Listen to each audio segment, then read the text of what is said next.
Mga kanaso, minamasahe po tayo ni Tugong.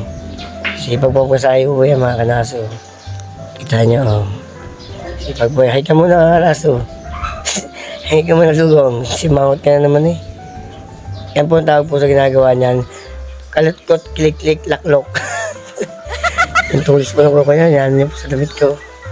Minamasahe daw niya ako para na po nababansil sa kanya.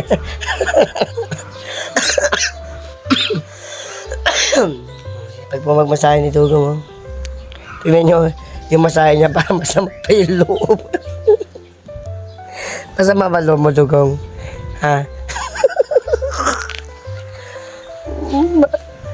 Masama yung loob yun.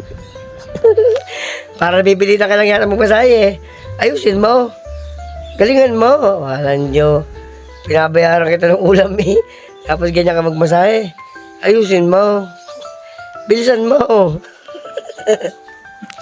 Yan lang po. Bye-bye. O, diba? O, diba? Hyper na hyper magmasayo yan, o. Diba? Kaya kayo mga kanaso, pag may pusa kayo masipag magmasahe. Kung masakit ang braso nyo, si Dugong lang po hanapin ninyo. Magaling magmasahe yan, o. O, pagod ka na. Pagod ka na. Dugong, pagod ka na. Sagot. Masama po yung loob. Nautusan po kasi.